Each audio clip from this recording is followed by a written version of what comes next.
जय हिंद प्यारे साथियों। Unique study with Ajay YouTube channel पर आप सभी का बहुत बहुत स्वागत है।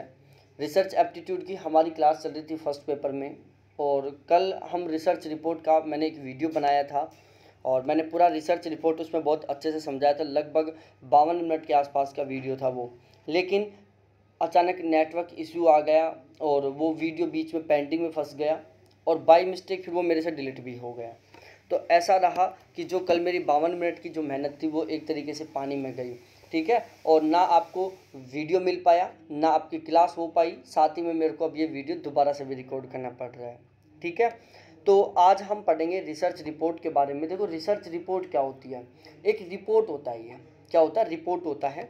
एक बार मैं यहाँ पर आपको पढ़ के बता देता हूँ। शोध रिपोर्ट को उस दस्तावेज के रूप में परिभाषित किया जा सकता है जिसमें शोधकर्ता द्वारा व्यवस्थित तरीके से शोध या विश्लेषण किए गए डेटाओं को व्यवस्थित तरीके से व्यवस्थित और प्रस्तुत किया जाता है, ठीक है। व्यवस्थित तरीके से प्रस्तुत किया जाता है, जिसमें शोधकर्ता द्वारा व्यवस्थित तरीके से शोध और विश्लेषण किए गए डेटा को व्यवस्थित और प्रस्तुत किया जाता है, ठीक है। इसमें क्या किया जाता है? शोधकर्ता द्वारा व्यवस्थित तरीके से शोध और विश्लेषण किए गए डेटाओं को व्यवस्थित किया जाता है और प्रस्तुत किया जाता है। दोनों काम किए जाते हैं यहाँ पर। अब मैं बताता हूँ क्या होता है, 1 मिनट में आपको समझाने की कोशिश करता हूँ। आपने रिसर्च किया, कोई भी XYZ, आपने किसी भी तरीके का कोई भी रिसर्च किया, ठीक है। आपने कोई भी रिसर्च किया, रिसर्च के दौरान आपको बहुत सारी समस्याओं का सामना करना पड़ा। बहुत सारे काम आपके बिल्कुल ईजीली हो गए। आपने बहुत सारे डाटाएँ यूज किए, इसमें आपने बहुत सारे डाटाओं का कलेक्शन किया। आपने बिल्कुल अलग अलग जगह से डाटाओं को कलेक्ट किया, कहीं कहीं से बिल्कुल दूर दूर से भी डाटा कलेक्ट किया आपने अलग अलग प्रकार के मेथडों को अप्लाई किया, लेकिन किसी एक मेथड को आपने बिल्कुल प्रॉपर वे में यहाँ पर अप्लाई किया, ठीक है। बहुत सारे आपने हाइपोथेसिस को यहाँ पर अप्लाई करने की कोशिश की। तो इस तरीके से आपने रिसर्च के दौरान जो भी काम किया, डाटा कलेक्शन का किया, समस्या का चयन का किया, आंकड़ों का चयन का किया, हाइपोथेसिस के चयन का किया, उसको डिजाइन करने का किया, और जितने भी तरीके का काम था वो किया, ठीक है। उसके बाद में आपने एक कंक्लूजन निकाला, एक निष्कर्ष निकाला, और आपने इस सारे रिकॉर्ड को एक कागज में लिख के रख दिया, वो भी एक व्यवस्थित तरीके से। कैसे? एक व्यवस्थित तरीके से। तो उसी को हम क्या कहते हैं? रिसर्च रिपोर्ट कहते हैं। कि भाई हमने जो रिसर्च किया था और रिसर्च के दौरान जो भी हमारे सामने नई नई समस्याएं आई थी, जो पुरानी समस्याएं थी, जो हमने डाटा यहाँ पर यूज किए हैं, जो हमने यहाँ पर मेथड का यूज किया है, जो हमने यहाँ पर इंस्ट्रूमेंट का यूज किया है, जो यहाँ पर हमने हाइपोथेसिस का यूज किया था, जो हमने यहाँ पर डाटा कलेक्शन किए हैं, उन सभी को आपने क्या किया? एक व्यवस्थित तरीके से एक रिपोर्ट बनाकर और उसको रख दिया। एक कागज पर एक रिपोर्ट बनाकर एक व्यवस्थित तरीके से लिखकर आपने रख दिया। तो उसी को आप क्या कहोगे? उसी को हम कहेंगे रिसर्च रिपोर्ट कहेंगे। क्या कहेंगे? रिसर्च रिपोर्ट कहेंगे। अब बात आती है कि रिसर्च रिपोर्ट आखिर लिखी क्यों जाती है, हम रिसर्च रिपोर्ट लिखते क्यों हैं? तो यहाँ पर मैं आपके साथ डिस्कस करने वाला हूँ कि तो अब मैं आपको पढ़ाने वाला हूँ रिसर्च रिपोर्ट के उद्देश्य, कि आखिर हम रिसर्च रिपोर्ट क्यों लिखते हैं। भाई, हर काम करने के पीछे एक रीज़न होता है। आपको पता होगा, मैंने आपको बताया भी होगा कि रिसर्च करने का एक निश्चित उद्देश्य होता है, और रिसर्च मानता है कि इस दुनिया में कोई भी काम हो रहा है, XYZ कोई भी काम हो रहा है या कोई भी घटना घटित हो रही है, उस घटना के घटित होने के पीछे एक वैलिड रीज़न होता है, एक वैलिड कारण होता है। और यदि किसी घटना के पीछे कारण नहीं है तो वो घटना घटित नहीं हुई, ठीक है। यदि कोई घटना घटित हो रही है, उसके पीछे 100% कोई ना कोई रीज़न है। यदि कोई रीज़न नहीं है तो 100% वो घटना घटित नहीं हो रही है। अब ज्ञान का एक प्रलेख प्रस्तुत करना, ज्ञान का एक प्रलेख प्रस्तुत करना रिसर्च रिपोर्ट का उद्देश्य होता है। अब मैं देखो यहाँ पर बताता हूँ आपको। देखो, सारी चीज़ें मैं यहाँ पर आपको रटा दूंगा, समझा दूंगा अच्छे से। केवल आपको ध्यान से वीडियो को देखना, 2 बार वीडियो को देख लेना, बाद में आपको कुछ नहीं करना, सारी बातें दिमाग में सेट करवा दूंगा आपके मैं। जब कोई शोध करता है तो वह कुछ नया अन्वेषण करता है। अन्वेषण का मतलब होता है वो कुछ नया खोजता है या कुछ वो नई खोज करता है। और अन्वेषण करने के लिए वह नए उपकरण, नई विधियां, आंकड़ों का प्रयोग करता है तथा एक नया ज्ञान प्राप्त करता है। शोध रिपोर्ट के माध्यम से वह अपने इस नए अन्वेषण को भविष्य के शोधकर्ताओं के लिए सुरक्षित रखता है। अब देखो मैं यहाँ पर आपको समझाता हूँ। कोई भी कैंडिडेट XYZ आप रिसर्च कर लो। देखो रिसर्च करने के दो सबसे बड़े उद्देश्य होते हैं। पहला उद्देश्य होता है कुछ नया जानना, कुछ नया करना, नया ज्ञान प्राप्त करना। और दूसरा सबसे बड़ा उद्देश्य होता है कि जो ऑलरेडी पुराना ज्ञान है उसकी जांच पड़ताल करना कि जो पहले का ज्ञान था, जो पहले का नॉलेज था, क्या वो बिल्कुल सही था या वो सही नहीं था। रिसर्च के दो ही उद्देश्य, पहला नए ज्ञान की खोज करना, नया ज्ञान प्राप्त करना, या पहले वाले ज्ञान की जांच पड़ताल करना कि जो हमारा पहले वाला ज्ञान था क्या वो बिल्कुल ठीक था या नहीं था। यदि वो सही नहीं था तो अब हमें सही ज्ञान एकत्रित करना चाहिए, उसी ज्ञान को हमें मॉडिफाई करना चाहिए। ये दो सबसे बड़े उद्देश्य होते हैं रिसर्च करने के। अब दोनों में मैं बताऊं, देखो आपने रिसर्च किया और रिसर्च के दौरान आपने नए मेथड का उपयोग किया, क्योंकि हम ऑलमोस्ट रिसर्च उसी टॉपिक पर करते हैं जो हमारे सामने समस्या होती है। कभी आप लाइफ में ऐसे टॉपिक पर रिसर्च करने की नहीं सोचोगे जो एक समस्या नहीं है। ऑलमोस्ट हम सब के सब रिसर्च उसी टॉपिक पर करने की कोशिश करते हैं जो एक समस्या है, और यदि वो समस्या है उसके ऊपर हम रिसर्च कर रहे हैं तो वो हमें इंडिकेट कर रहा है कि उस समस्या के ऊपर पहले किसी ने कोई शोध नहीं किया। यदि किसी ने किया भी है तो उसने बिल्कुल सही ढंग से उस समस्या के अनुसार शोध नहीं किया, जिसकी वजह से उस समस्या का समाधान नहीं मिल पाया। ठीक है, तो रिसर्च करने का मेन उद्देश्य क्या होता है? नए ज्ञान का। तो आपने एक नई समस्या के ऊपर रिसर्च चालू किया, कोई एक नई समस्या थी जो अभी जनरेट हुई आपके सामने, आपने डिसाइड कर लिया कि भाई मैं इस समस्या का समाधान निकालूंगा, आपने रिसर्च करना चालू कर दिया। अब आपके सामने एक नई समस्या है, उस नई समस्या के ऊपर आप रिसर्च कर रहे हो, तो आप क्या करोगे? उस समस्या के अंदर आप नए नए डाटाओं का उपयोग करोगे, पहली बात। दूसरी बात, उसमें आप नए नए इंस्ट्रूमेंट का उपयोग करोगे, नए नए उपकरणों का प्रयोग करोगे। तीसरी बात, उसमें आप नए मेथड का उपयोग करोगे, नए मेथड का उपयोग कर रहे हो, नए इंस्ट्रूमेंट का प्रयोग कर रहे हो, नए डाटाओं का प्रयोग कर रहे हो, तो ओवरऑल एक नए तरीके का ज्ञान निकल कर आएगा। क्या होगा? एक नया ज्ञान जनरेट होगा, आपके अंदर एक नया ज्ञान आएगा। और रिसर्च रिपोर्ट के माध्यम से आप अपना जो ये नया ज्ञान मिला है आपको, जिसको प्राप्त करने के लिए, उस नए ज्ञान को प्राप्त करने के लिए आपने जिन जिन इंस्ट्रूमेंट का प्रयोग किया है, जिन जिन मेथड का प्रयोग किया है, जिन जिन डाटाओं का प्रयोग किया है, इन समस्त चीज़ों को आपने क्या किया?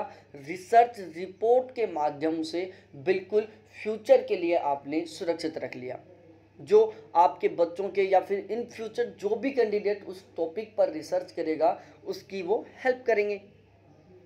ठीक इसी तरीके से आपने जब रिसर्च चालू किया होगा, आपने जांच पड़ताल की होगी कि जिस टॉपिक पर रिसर्च करने जा रहा हूँ क्या पहले किसी कैंडिडेट ने उस टॉपिक पर रिसर्च किया है या नहीं किया। और यदि किसी कैंडिडेट ने पहले उस टॉपिक पर रिसर्च किया है तो आपने उसकी रिसर्च रिपोर्ट पढ़ी होगी, और वो रिसर्च रिपोर्ट कहीं ना कहीं किसी ना किसी तरीके से आपकी ज़रूर कोई ना कोई तो हेल्प की होगी, आपको कुछ ना कुछ तो हेल्प मिली होगी, और भी ना तो आपका ज्ञान बढ़ा होगा। ठीक है,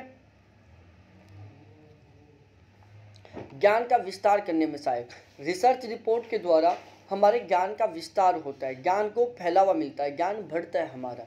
भाई आप खुद एक नई समस्या के ऊपर नए इंस्ट्रूमेंट का, नए आंकड़ों का, नए मेथड का यूज करके आप एक रिसर्च कर रहे हो, आपने रिसर्च रिपोर्ट बनाई, उससे एक नया ज्ञान निकला, रिसर्च से आपका एक नया ज्ञान निकला। तो पहली बात तो ये होगी आपने उसे रिसर्च रिपोर्ट में लिख लिया, जो आपको ऑलवेज याद रहेगा। जब आप अपने रिसर्च के बारे में थोड़ा थोड़ा भूलना चालू कर दोगे तब आप अपने रिसर्च रिपोर्ट उठाओगे, पढ़ोगे, वापस आपका ज्ञान ताज़ा हो जाएगा। अब देखो, आपने रिसर्च किया, आपने एक नया ज्ञान जनरेट किया, किसी अन्य कैंडिडेट ने आपकी रिसर्च रिपोर्ट पढ़ी, उसका ज्ञान बढ़ गया, आपका ज्ञान बढ़ा, आपने किसी की रिसर्च रिपोर्ट पढ़ी, आपने किसी भी कैंडिडेट के द्वारा लिखी हुई रिसर्च रिपोर्ट को पढ़ा तो आपका ज्ञान बढ़ गया। ठीक है, तो रिसर्च रिपोर्ट के द्वारा क्या होता है, ज्ञान बढ़ता है, ज्ञान का विस्तार होता है। भाई आपने अपना रिसर्च का जो विश्लेषण था उसको आपने लिखकर रख दिया बिल्कुल सुरक्षित तरीके से। तो रिसर्च रिपोर्ट के द्वारा क्या होता है, हमारे ज्ञान का विस्तार होता है। अनुसंधान के परिणामों को दूसरों के सूचनार्थ प्रस्तुत करना। सूचनार्थ का मतलब होता है सूचना के रूप में प्रस्तुत करना। मैंने कोई रिसर्च किया, रिसर्च के दौरान मैंने कोई कॉन्क्लूजन निकाला, कोई निष्कर्ष निकाला, और मैंने अपने निष्कर्ष के द्वारा मैंने दूसरे को इंडिकेट किया कि भाई, जैसे सपोज डेट मैं एक एग्जांपल दे रहा हूँ आपको इस टॉपिक के ऊपर कि अनुसंधान के परिणामों को दूसरों के सूचनार्थ प्रस्तुत करना। मैंने रिसर्च किया पॉपुलेशन के ऊपर और बेरोजगारी के ऊपर, दोनों को आपस में कंपेयर करते हुए मैंने रिसर्च किया कि हमारे गांव या आपके गांव, आप अपने गांव पर करना, मैं अपने गांव पर कर रहा हूं। मैंने अपने गांव पर रिसर्च किया कि मेरे गांव की बढ़ती जनसंख्या और बढ़ती बेरोजगारी, दोनों के ऊपर मैंने एक साथ रिसर्च किया। मैंने कंक्लूजन निकाला, मैंने डाटाओं का उपयोग किया, मैंने मेथड का उपयोग किया, मैंने इंस्ट्रूमेंट का उपयोग किया और मैंने कंक्लूजन निकाला। और उससे मेरे को पता चला कि भाई इस तरीके से यदि जनसंख्या बढ़ेगी तो आगामी समय में बेरोजगारी एक इससे भी बड़ी समस्या बन जाएगी।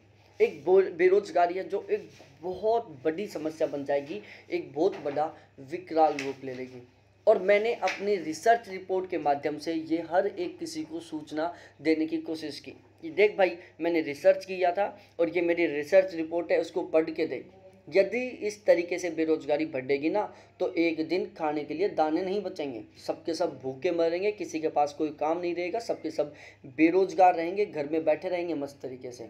ठीक है ना। और बेरोजगारी है ना, आपको पता होगा, बेरोजगारी की वजह से गरीबी होती है। क्या होती है, बेरोजगारी की वजह से गरीबी होती है। और जो बेरोजगारी और गरीबी है दोनों मिलकर जनसंख्या को बढ़ाने में सहायता करती हैं। आप देख लो, जो पढ़े लिखे कैंडिडेट हैं, जो सक्सेस हैं, जिनके पास रोजगार है, उनके 1 या 2 बच्चे मिलेंगे। और जिनके पास रोजगार नहीं है, बेचारे बेरोजगार हैं, उनके पास कोई काम नहीं है, कम एजुकेटेड है, उनके देखना आज भी 5-5, 6-6, 7-7 बच्चे मिलेंगे, क्योंकि वो सोचते हैं कि यार कुछ काम तो है नहीं, चलो यही काम कर ले हम बैठे बैठे। तो ये आपको ध्यान रखना है। तो मैंने अपनी रिसर्च रिपोर्ट के माध्यम से दूसरों को सूचना दे दी। अब विषयों में अंतर्निहित वास्तविक स्थिति को समझाना। हमने रिसर्च किया किसके ऊपर, पॉपुलेशन के ऊपर, कि मेरे गांव की जनसंख्या की बढ़ोतरी या जनसंख्या की वृद्धि दर और बेरोजगारी की बढ़ती दर, दोनों के ऊपर मैंने रिसर्च किया। ठीक है, मैंने कर लिया रिसर्च।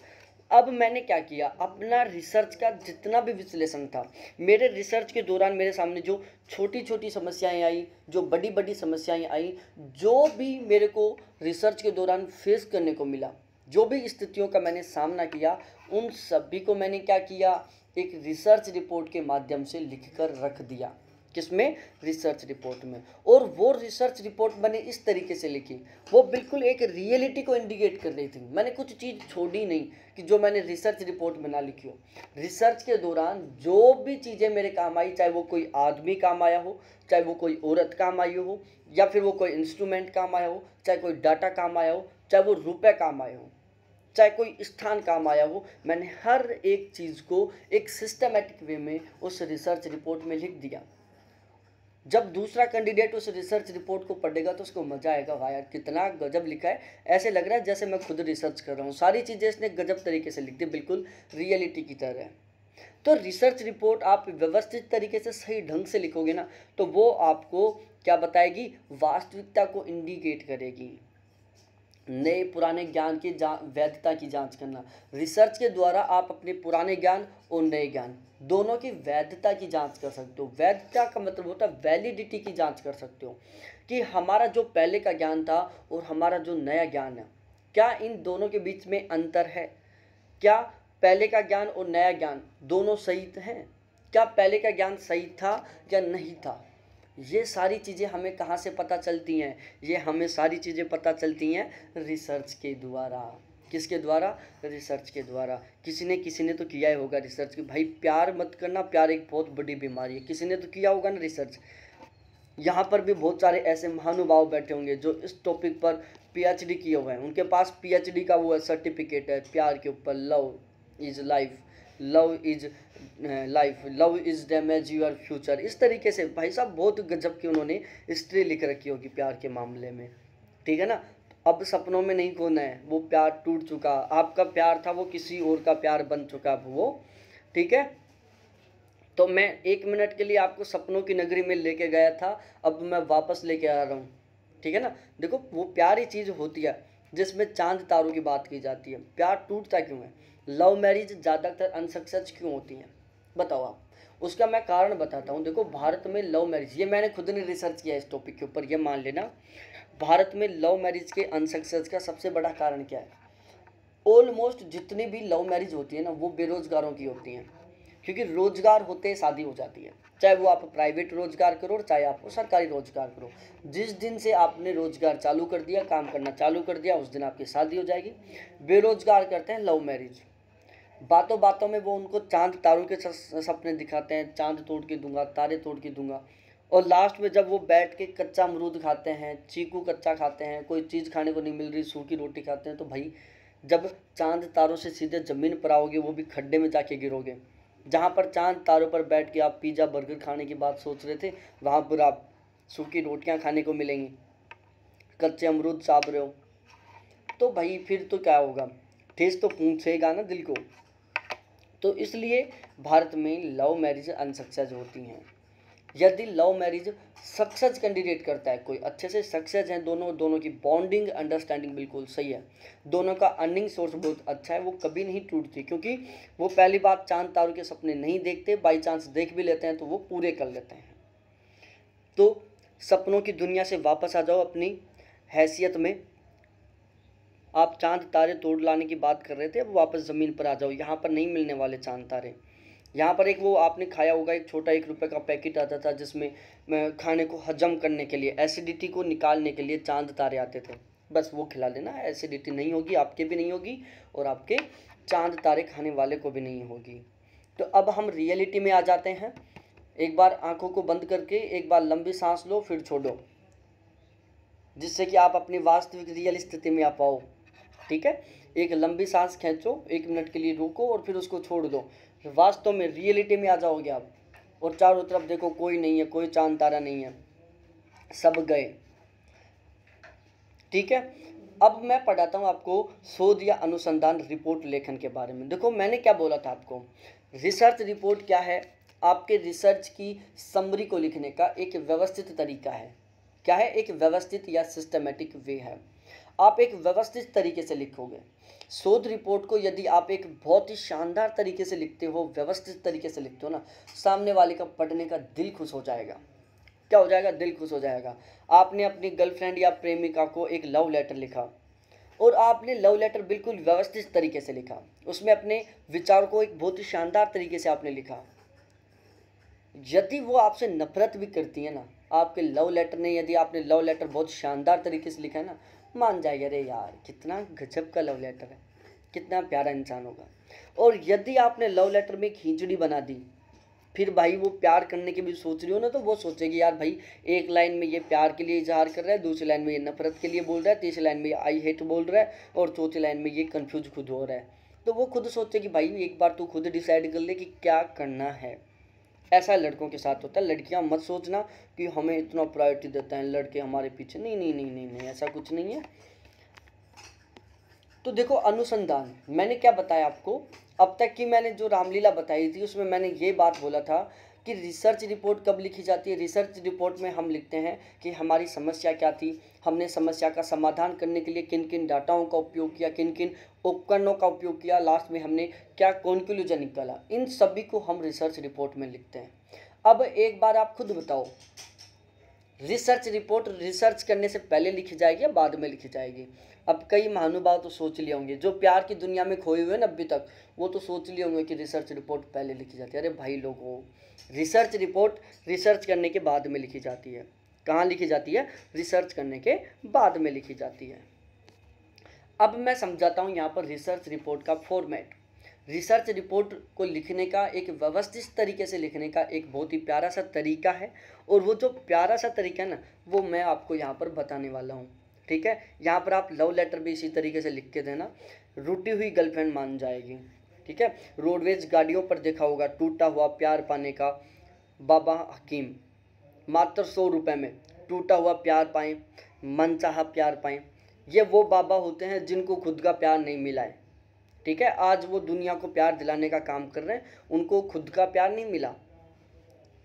तो ये है, तो रिसर्च रिपोर्ट या जो रिसर्च रिपोर्ट होती है उसको लिखने का एक तरीका होता है, और यहाँ पर मैं उस तरीके को बताने वाला हूँ एक सिस्टमेटिक वे में हम किस तरीके से रिसर्च रिपोर्ट लिखें कि रिसर्च रिपोर्ट सामने वाले को फर्स्ट टाइम में समझ में आ जाए, वो खुद सोचे कि वाह यार क्या बंदा है यार, कितनी गजब तरीके से रिसर्च रिपोर्ट लिखी है, अब मेरे को रिसर्च करने की ज़रूरत ही नहीं है इस टॉपिक पर, सब समझ जाएंगे। ठीक है, देखो रिसर्च रिपोर्ट में सबसे पहले क्या होगा, टाइटल। टाइटल में आपको क्या लिखना है कि भाई आपका टॉपिक क्या है, आप किस टॉपिक पर समस्या कर रहे हो। आपका लव अफेयर टॉपिक है, जो भी टॉपिक आपका XYZ, आप जिस टॉपिक के ऊपर रिसर्च करने जा रहे हो,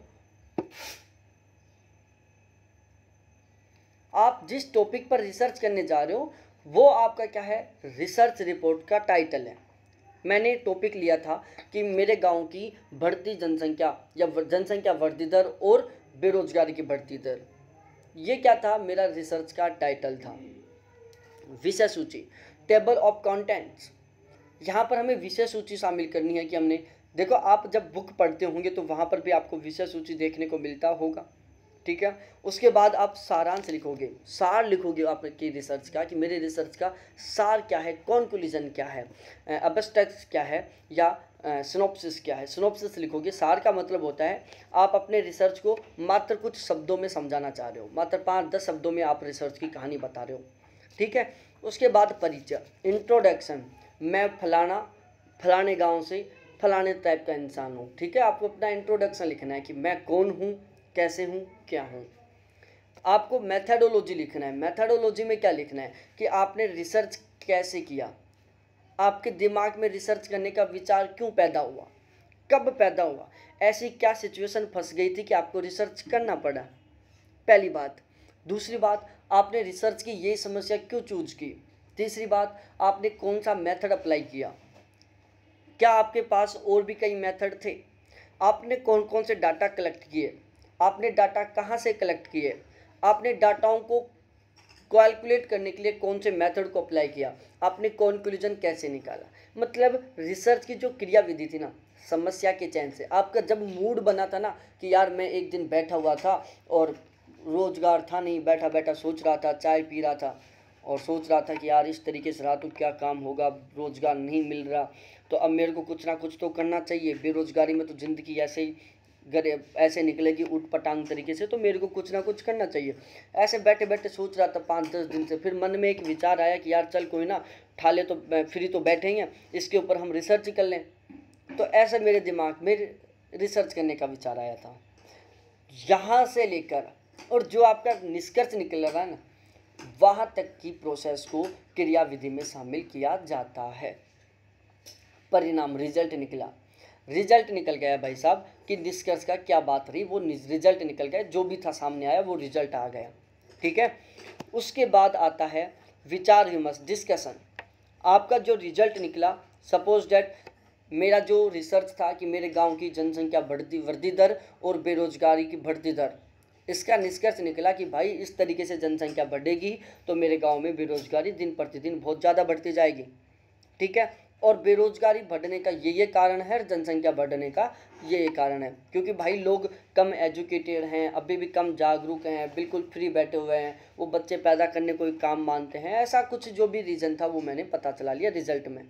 मैंने दूसरों के साथ डिस्कस किया थी, देख भाई मैंने इस टॉपिक पर रिसर्च किया और मेरा रिसर्च का टॉपिक ये था और यहाँ से मेरे को ये रिजल्ट मिला है, तू बता मेरे रिसर्च का रिजल्ट ठीक है या नहीं है। वो बोलेगा अरे यार तूने तो बहुत गजब का काम किया, तेरा रिसर्च का रिजल्ट शानदार है। क्या किया आपने, डिस्कशन किया। आप अपनी प्रेमिका से भी कर सकते हो, आप अपने दुश्मन से भी कर सकते हो और आप अपने किसी भी जानकार से कर सकते हो। ठीक है, आपने डिस्कशन किया और डिस्कशन करने के बाद में आपने क्या किया, कंक्लूजन निकाला। आपने सभी से डिस्कस कर लिया, फिर आपको मन में शांति मिली, अरे यार देख मैंने कैसे टॉपिक पर रिसर्च किया, किसी कैंडिडेट ने बुराई नहीं की, किसी ने बुरा नहीं बताया, सब ने मेरे को बहुत अच्छा काम करने वाला बताया, सब ने मेरी बड़ाई की, तारीफ़ की, मेरी तारीफ़ के पुल बांध दिए सभी ने। डिस्कशन से पता चला, इन सभी बातों से इम्प्रेसिव होकर आपने क्या कर दिया, कंक्लूजन निकल दिया कि भाई आखिरकार मैंने जो रिसर्च रिपोर्ट बनाई है, जो मैंने रिसर्च किया है, वो वास्तव में हर एक कैंडिडेट के लिए बहुत महत्वपूर्ण है। लास्ट में आपने बिब्लियोग्राफी लिखी और उसके बाद में आपने अपेंडिक्स लिखी। अब आप सोचोगे कि सर आपने इनके बारे में क्यों नहीं बताया कि बिब्लियोग्राफी क्या होती है, अपेंडिक्स क्या होती है, रिकमेंडेशन क्या होता है, कंक्लूजन क्या होता है, डिस्कशन क्या होता है, रिजल्ट क्या होता है। देखो मैंने इसका इसलिए नहीं लिखा क्योंकि अभी तक इस टाइप का कोई क्वेश्चन बना नहीं है, ठीक है ना। मेरी बुक में भी मैंने इसको शामिल नहीं किया कि बिब्लियोग्राफी क्या होती है, अपेंडिक्स क्या होती है। हाँ, ये क्वेश्चन एक बार आ चुका है कि बिब्लियोग्राफी किसका भाग है, तो ये ध्यान रखना है कि रिसर्च रिपोर्ट का भाग है, मैंने यहाँ पर बता दिया। एक बार ऐसे भी क्वेश्चन बनना है कि रिसर्च रिपोर्ट के जो महत्वपूर्ण बिंदु हैं उनको एक व्यवस्थित क्रम में करो। तो सबसे पहले टाइटल लिखना है, उसके बाद टेबल ऑफ कंटेंट लिखनी है, उसके बाद एब्स्ट्रैक्ट या सिनॉप्सिस लिखनी है, उसके बाद इंट्रोडक्शन लिखना है, फिर मेथडोलॉजी लिखना है, फिर रिजल्ट लिखना है, फिर डिस्कशन लिखना है, फिर कंक्लूजन निकलना है, फिर रिकमेंडेशन लिखना है, फिर बिब्लियोग्राफी लिखना है और लास्ट में अपेंडिक्सेस लिखना है। ठीक है। अब यहाँ पर हम पढ़ेंगे संगोष्ठी, सेमिनार और कॉन्फ्रेंस। सेमिनार क्या होती है, कॉन्फ्रेंस क्या होती है, इसको मैं यहाँ पर आपको पढ़ाने वाला हूँ। तो देखो प्यारे साथियों, सेमिनार और कॉन्फ्रेंस दोनों को मैं आपको अच्छे से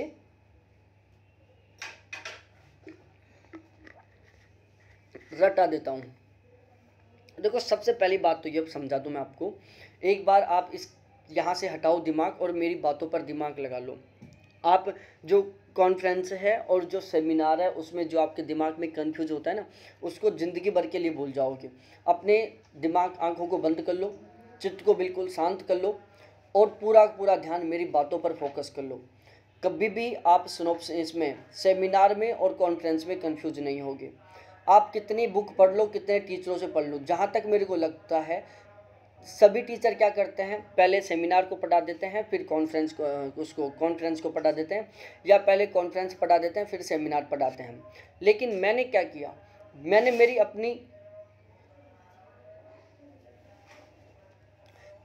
अपनी बुक में भी और मैंने यहाँ पर भी दोनों को आपस में कंपेयर करते हुए लिखा है। सेमिनार को और कॉन्फ्रेंस को दोनों को मैंने एक साथ लिया है।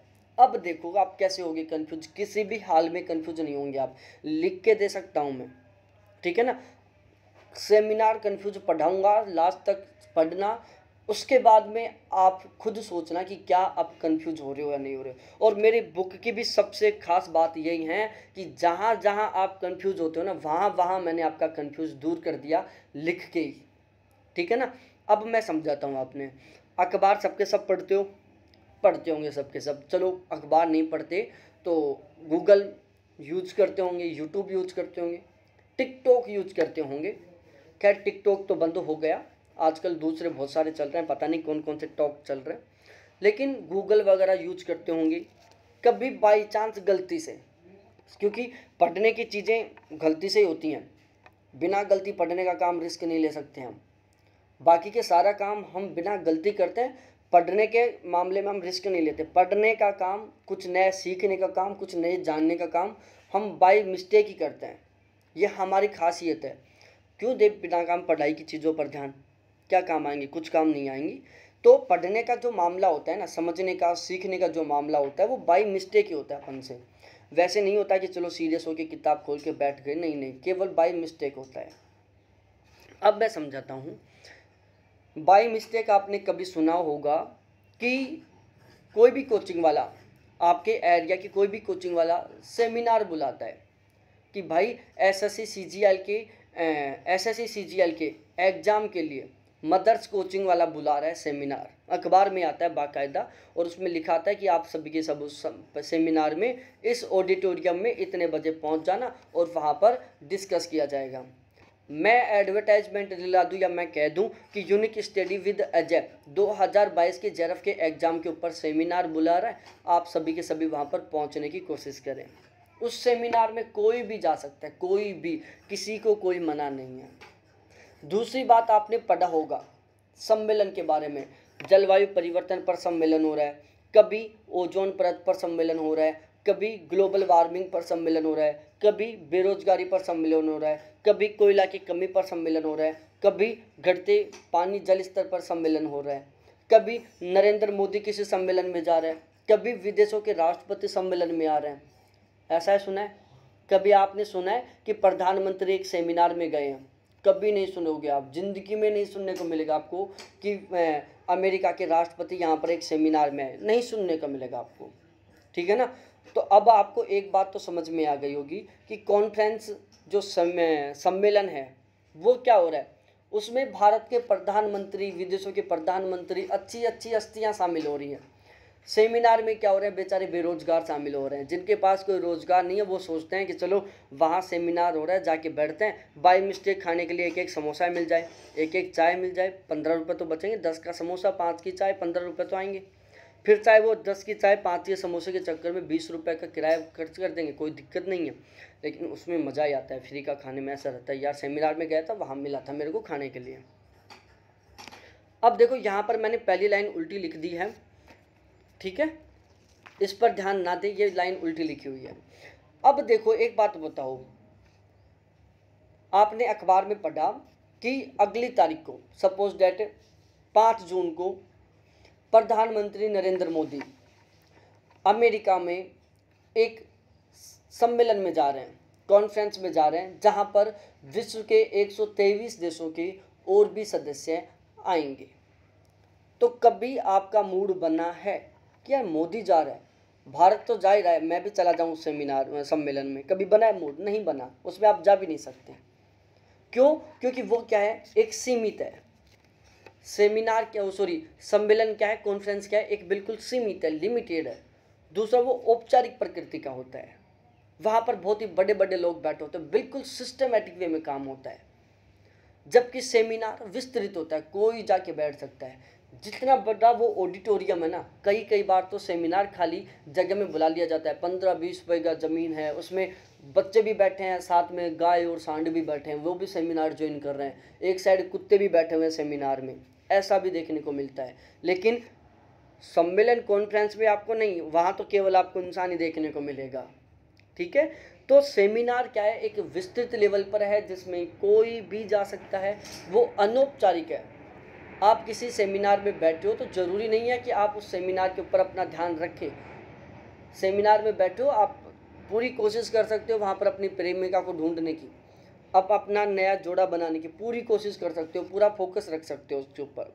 लेकिन यदि आप किसी सम्मेलन या कॉन्फ्रेंस में जाओगे और उस कॉन्फ्रेंस का जो टॉपिक है, आपको 100% उसी टॉपिक के ऊपर फोकस करना पड़ेगा। दो बातें निकल कर आई, सेमिनार बड़े आकार की होती है, विस्तृत होती है, जिसमें कोई भी भाग ले सकता है, अनौपचारिक होती है, आप सेमिनार में बैठे बैठे कोई सपना देख सकते हो, कोई काम कर सकते हो, कोई रोक टोक नहीं है। कॉन्फ्रेंस सीमित होती है, लिमिटेड होती है, हर कोई नहीं जा सकता, औपचारिक प्रकृति की होती है। यदि जिस टॉपिक को लेकर आप कॉन्फ्रेंस में जा रहे हो, उसी पर आपको फोकस करना पड़ेगा। उसके बाद सेमिनार सम्मेलन की अपेक्षा छोटे स्तर पर होता है। जो सेमिनार है, अब रे भाई, एक साइड सेमिनार में सारे बेरोजगार शामिल हो रहे हैं जाकर, दूसरी साइड कॉन्फ्रेंस में, सम्मेलन में विश्व की बड़ी बड़ी हस्तियाँ आ रही हैं। एक साइड जापान के राष्ट्रपति आ रहे हैं, अमेरिका के राष्ट्रपति आ रहे हैं, चाइना का आ रहे हैं, विदेशों के बड़े बड़े राष्ट्रपति आ रहे हैं। एक साइड बेरोजगार जाके शामिल हो रहे हैं, जो वेट कर रहे हैं कि यार कोई एक एक समोसा दे जाए। तो आप खुद अनुमान लगा सकते हो, सेमिनार बड़े स्तर का हुआ या फिर कॉन्फ्रेंस बड़े स्तर का हुआ। आप खुद सोचो एक बात भाई, एक साइड सेमिनार में बेरोजगार जाके बैठे हुए हैं, जो इंतजार कर रहे हैं कि एक समोसा एक चाय मिल जाए तो भला करे भगवान इनका। दूसरी साइड कॉन्फ्रेंस में विश्व की बड़ी बड़ी हस्तियाँ आ रही हैं, विषय विशेषज्ञ आ रहे हैं, PhD होल्डर कैंडिडेट आ रहे हैं, बहुत साइंटिस्ट आ रहे हैं, वो कह सकते हैं भारत के मतलब बहुत बड़ी बड़ी जो बहुत ही बड़ी हस्तियाँ ना, वो शामिल हो रही हैं किसमें, कॉन्फ्रेंस में। तो अब आप खुद सोच सकते हो कि बड़ा स्तर सेमिनार का है, कॉन्फ्रेंस का है। कॉन्फ्रेंस होती है जो सेमिनार की तुलना में बहुत बड़े स्तर की होती है। सेमिनार में क्या होता है, एक सीमित समय होता है। ऐसा नहीं है कि सेमिनार चलो असीमित समय हो गई कि चलो बैठे बैठे गप्पे सप्पे लड़ाते रहो, नहीं। उनको पता है कि सेमिनार यदि हम 10 घंटे चला दिए ना, तो इनको खाना भी हमें खिलाना पड़ेगा। सेमिनार क्या होती है, एक सीमित समय की होती है, उस पर अधिक विषयों पर चर्चा की जाती है, जल्दी पास काट दिया जाता है, नई समस्या आई पास काट दिया, नई समस्या आई सोल्यूशन दे दिया, हटाओ। सेमिनार में क्या होता है, सीमित समय में अधिक समस्याओं पर डिस्कस किया जाता है। सम्मेलन कॉन्फ्रेंस में क्या होता है, इसमें भी समय तो सीमित होता है, लेकिन इसमें क्या होता है, बहुत गंभीर समस्याओं पर चर्चा की जाती है। जैसे बेरोजगारी क्यों बढ़ रही है, एक साइड समस्या है कि सीजीएल का पेपर क्यों नहीं हो रहा, एक साइड समस्या है कि सीजीएल का पेपर लीक कैसे हो रहा है, एक साइड समस्या है कि एग्जाम बेरोजगारी कैसे बढ़ रही है, एक साइड मीटिंग में बातें की जा रही है कि एग्जाम कैसे पास किया जाए। तो आप खुद सोच सकते हो कि यहाँ पर जो गंभीर समस्या क्या है, एग्जाम पास किया जाए या फिर बेरोजगारी को मिटाया जाए, दोनों में गंभीर समस्या क्या है। एग्जाम कैसे पास किया जाए ये टॉपिक होता है सेमिनार का, जो बहुत गंभीर विषय नहीं है। बेरोजगार कैसे दूर की जाए, हर इंसान को कैसे रोजगार दिया जाए, ये एक बहुत बड़ी गंभीर समस्या है, इन पर डिस्कस किया जाता है कॉन्फ्रेंस में।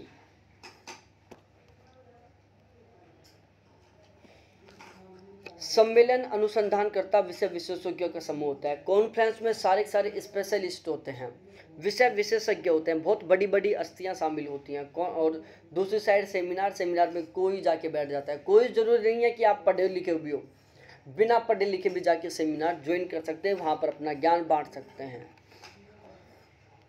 सम्मेलन का आयोजन, संगठन के सम्मेलन कक्ष, सम्मेलन है जो सम्मेलन कक्ष में, कन्वेंशन सेंटर में या किसी अन्य जगह जैसे होटल में या मीटिंग स्पेस में आयोजित किया जाता है। और ऑलमोस्ट जो सेमिनार होती है ना, या तो उस संस्था की बिल्डिंग में आयोजित की जाती है, जैसे कोचिंग है तो कोचिंग के बेसमेंट में कुर्सी डाल दी या फिर नीचे वो बिछा दी, फर्श बिछा दी, उस पर बैठ के सेमिनार का आयोजन करवा लिया। या फिर सेमिनार जब बहुत बड़े स्तर पर होती है तो बाई मिस्टेक कोई होटल भी बुक कर ली जाती है। बाकी सेमिनार खुले गार्डनों में ज़मीन पर बैठ के भी हो जाती है, किसी ऑडिटोरियम में भी हो जाती है। सेमिनार की समय अवधि कुछ घंटों की होती है। जो सेमिनार होती है ना वो कुछ घंटों के लिए होती है, जबकि जो सम्मेलन है ना वो कुछ दिनों का होता है। सम्मेलन 14 दिनों का भी हुआ है। कॉन्फ्रेंस कम से कम 1-2 दिन की तो होती है। कॉन्फ्रेंस 1 दिन की, 2 दिन की, 5 दिन की, 10 दिन की, 14 दिन की भी कॉन्फ्रेंस हुई हैं।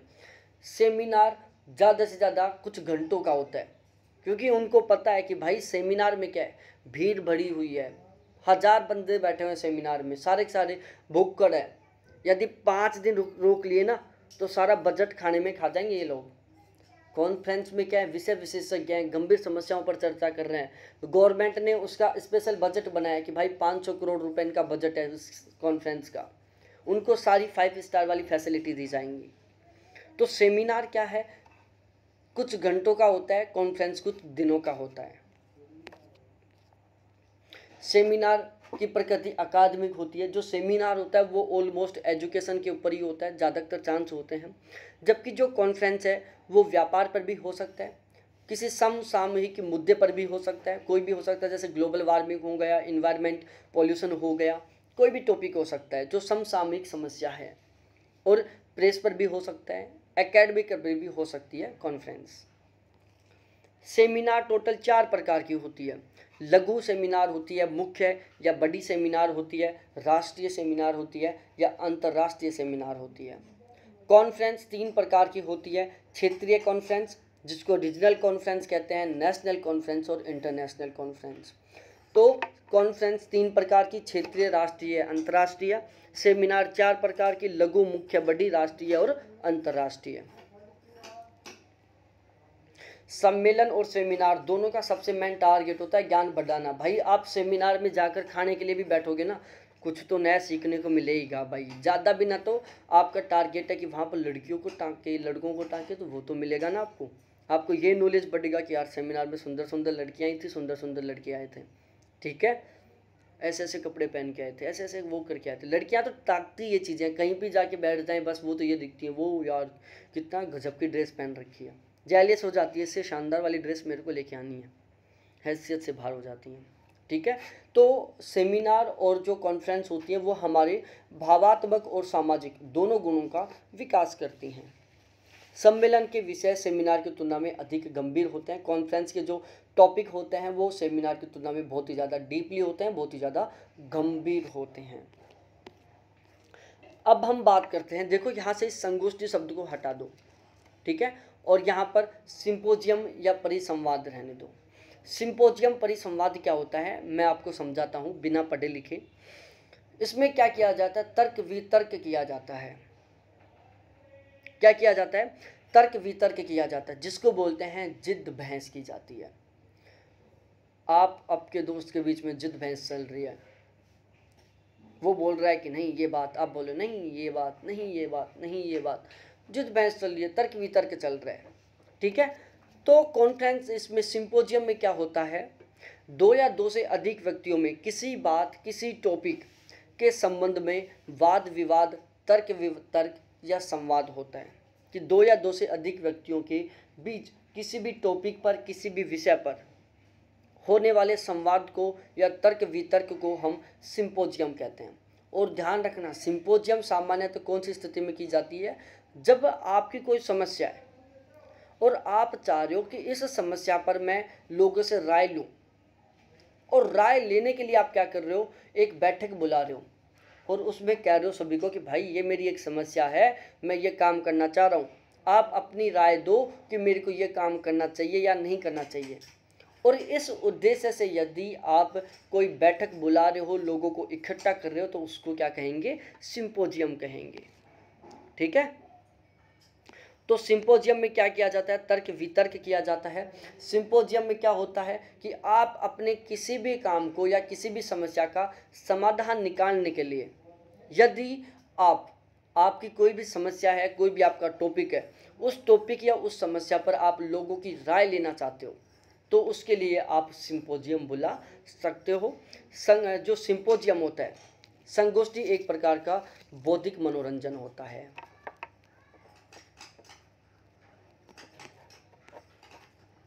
कार्यशाला, वर्कशॉप, देखो कार्यशाला एक निश्चित विषय पर प्रायोगिक कार्य होता है।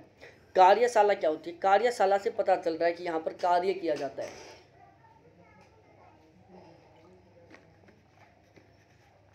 वर्कशॉप क्या है, एक कार्य की शाला है, यहाँ पर कार्य किया जाता है। अब कार्य कैसे किया जाता है, प्रैक्टिकली बेस पर काम किया जाता है, यहाँ पर प्रैक्टिकल किए जाते हैं, यहाँ पर सब कुछ करके दिखाया जाता है। क्या होता है, यहाँ पर सब कुछ करके दिखाया जाता है। कार्यशाला में प्रायोगिक कार्य एवं ज्ञान को अधिक महत्व दिया जाता है।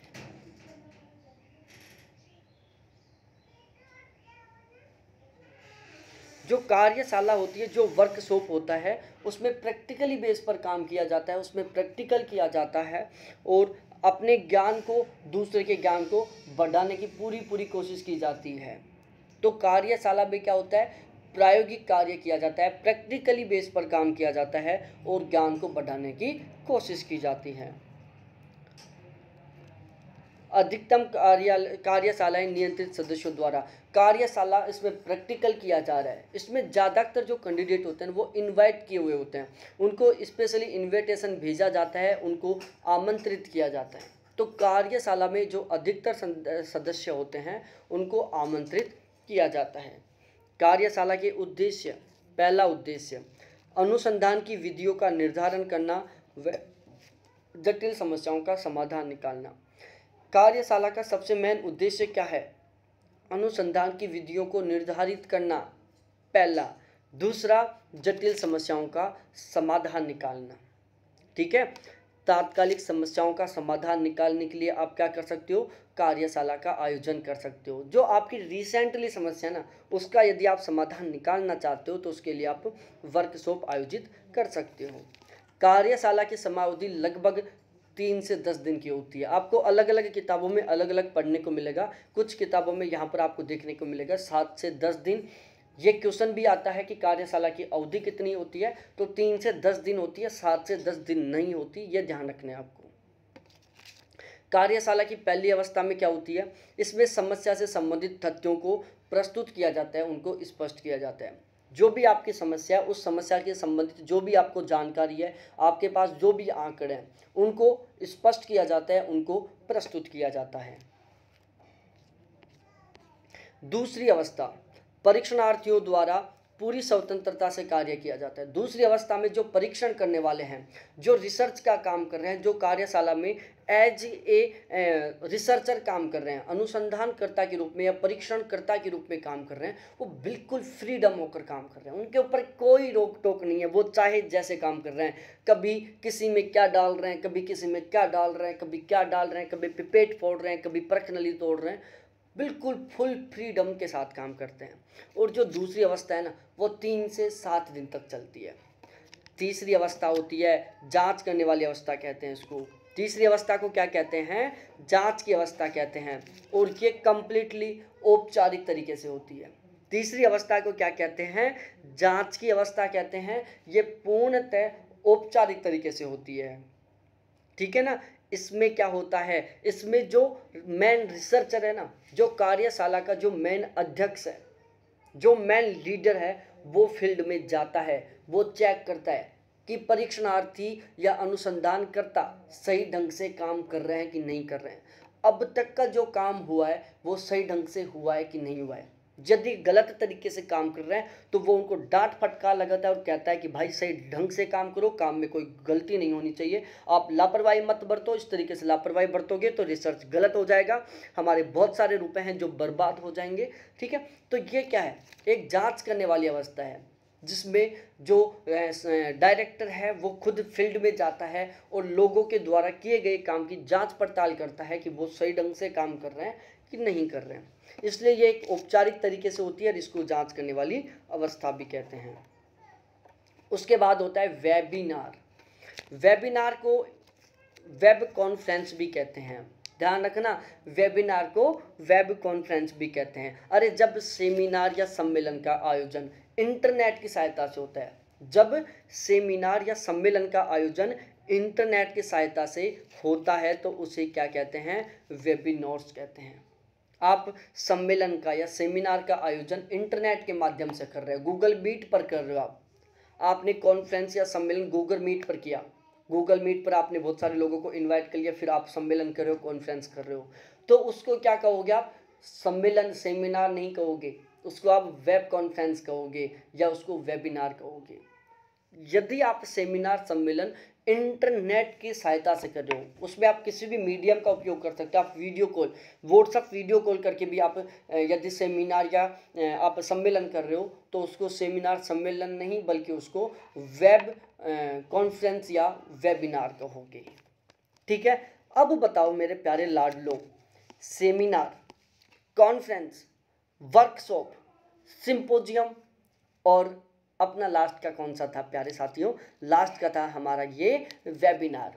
ये आपको अच्छे से समझ में आए कि नहीं आए, अब भी कमेंट सेशन में कमेंट करके बताओ। और वीडियो आपको अच्छा लगाओ, धुआंधार लगाओ, गजब लगाओ, सारी चीज़ें समझ में आ गई हों तो अब ये जो लाल का बटन दिख रहा है ना, जिस पर सब्सक्राइब लिखा हुआ है, उस पर दबाओ, फिर बेल आइकन ऑन पर दबाओ, ऑल पर घंटी दबा दो। साथ ही साथ एक ऐसे अंगूठे का निशान बना होगा जिसमें अंगूठा ऊपर की साइड होगा, उसके ऊपर भी एक बार क्लिक कर दो, मतलब वीडियो को लाइक कर दो, ठीक है। बहुत बहुत धन्यवाद आपको देखने के लिए, थैंक्स, बाय। आज की क्लास का यहाँ पर द एंड करते हैं।